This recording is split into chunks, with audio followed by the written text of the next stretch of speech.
Hello టెల్జీ people, welcome to another summer 2024 anime review.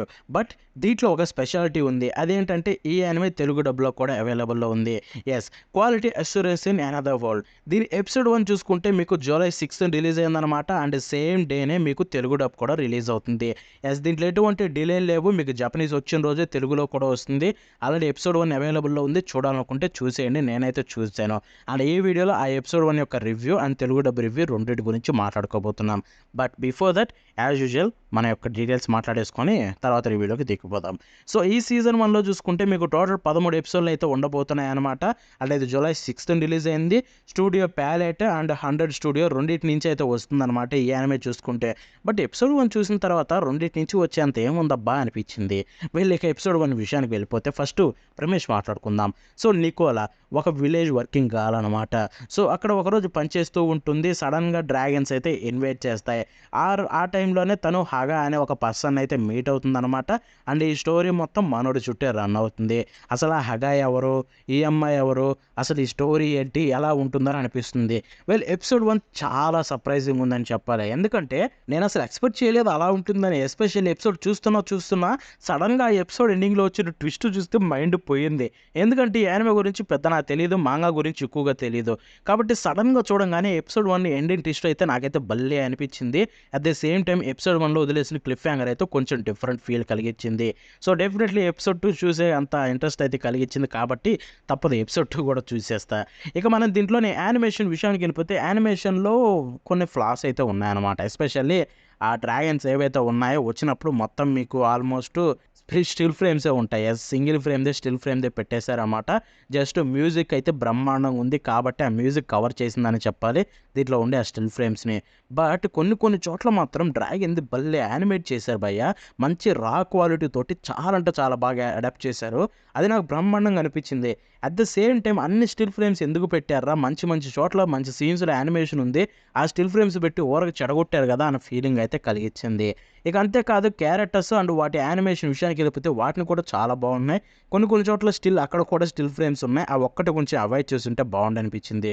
Because episode 1 కాబట్టి ఆ still frames అంత మంచి సీన్స్ ఉన్నా అవే ఎక్కువ ఓవర్టేక్ చేయడం వల్ల అది మైనస్ లాగా అయితే కనిపిస్తుంది.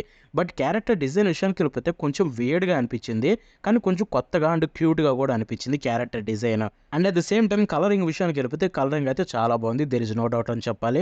2 స్టూడియోలు ఇంక్లూడ్ అయ్యాయి కాబట్టి కలరింగ్లో వాళ్ళు అయితే దెబ్బయ్యారు. కలరింగ్ అయితే బ్రహ్మాండం ఉంది. ఎస్పెషల్లీ ఆ డ్రాగన్స్ కలరింగ్ అయితే నాకు చాలా బాగా నచ్చింది. ఇన్ఫ్యాక్ట్ నాకు ఒక యానిమే అయితే గుర్తొచ్చింది, షాంగ్రీలా ఫ్రంటియర్. ఆ రేంజ్లో కలరింగ్ ఉందన్నమాట. As a set still frames కొంచెం ఇబ్బంది పెట్టాను నాకైతే మాత్రం.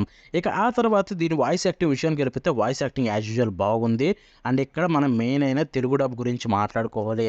ఎందుకంటే నేను most of the episode 24 minutes కదా, దాంట్లో నేను 15 మినిట్స్ పైగా తెలుగులోనే చూశాను అనమాట. జపనీస్లో చూడలేదు. సో అదంతా చూసి లాస్ట్లో కొంచెంసేపు జపనీస్ అయితే చూశాను. అండ్ తెలుగు డబ్ విషయానికి వెళ్ళిపోతే చాలా బాగా నచ్చింది. ఇన్ఫ్యాక్ట్ మన మెయిన్ హీరోయిన్ అయిన నికోలాకి ఎంతో బాగుంది తెలుసా వాయిస్. నాకు చాలా బాగా నచ్చింది. ఇన్ఫ్యాక్ట్ ఆ తెలుగు వాయిస్ యాక్టర్ ఎవరో కానీ చాలా క్యూట్గా చెప్పారు. క్యారెక్టర్ని అయితే నీట్గా పోర్ట్రే చేశారు.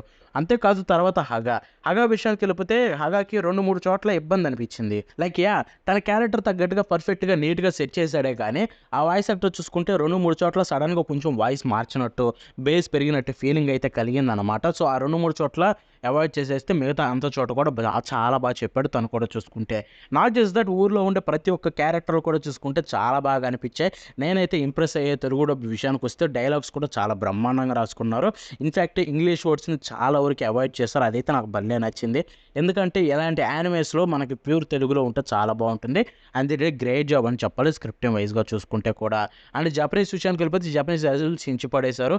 తెలుగు ఎంత బాగుందో, తెలుగు కూడా పర్లేదు. జపనీస్లో మరీ తీసి పడేసేదేం కాదు, తెలుగు కూడా చూడొచ్చు. చూసి మీరు కూడా ఎంజాయ్ చేస్తారు ఆ విషయానికి వస్తే మాత్రం. ఇక ఆ తర్వాత మనం మ్యూజిక్ విషయానికి వెళ్ళిపోతే చెప్పాను కదా, music and sound effects literally కొన్ని చోట్ల యానిమేషన్ కాపాడాయని చెప్పాలి. యానిమేషన్ అంత గొప్పగా లేకపోయినా కానీ మ్యూజిక్ డెఫినెట్లీ చించి పడేశారు కొన్ని చోట్ల. అండ్ సౌండ్ ఎఫెక్ట్స్ చాలా బాగున్నాయి. ఆ స్టెప్స్ వేసేటప్పుడు వచ్చే కావచ్చు, ఆ డ్రాగన్ సౌండ్స్ కావచ్చు, అవైతే నాకు బాగా నచ్చాయి. సో ఓవరాల్గా చెప్పాలంటే ఒక గుడ్ ఎపిసోడ్. చెప్పుకోవడానికి అంత తోపు కాదు, మరీ తీసి పడేసేది కాదు. అండ్ చూసినంత సేపు పర్లేదు, ఒక టైమ్ పాస్ అయితే అయిపోయింది. అండ్ ఎండింగ్ అయితే ఎపిసోడ్ నాకు బాగా నచ్చింది. And at the same time కొంచెం భయపడ్డా, డిసప్పాయింట్ అయ్యా. అండ్ ఎపిసోడ్ ఎండింగ్‌కి వచ్చేసరికి కొంచెం రిలీఫ్ అయితే కలిగించారనమాట ఆ విషయానికొస్తే. చూద్దాం, నెక్స్ట్ ఎపిసోడ్ చూస్తా, ఆ తర్వాత ఎపిసోడ్ చూస్తా. ఇది నేను చూసేదే అనుకుంటే, నాకు కనెక్ట్ అవుతుందనుకుంటే దీన్ని కంటిన్యూ చేస్తా, లేకపోతే ఆపేస్తా. అంతే తప్ప మరీ కూర్చొని మొత్తం సీజన్ అంతా చూడాలన్న రేంజ్ ఎక్సైట్‌మెంట్ అయితే లేదు ఇది చూసిన తర్వాత. And that's the review. మన నెక్స్ట్ షో కలుద్దాం. Until then, bye bye now.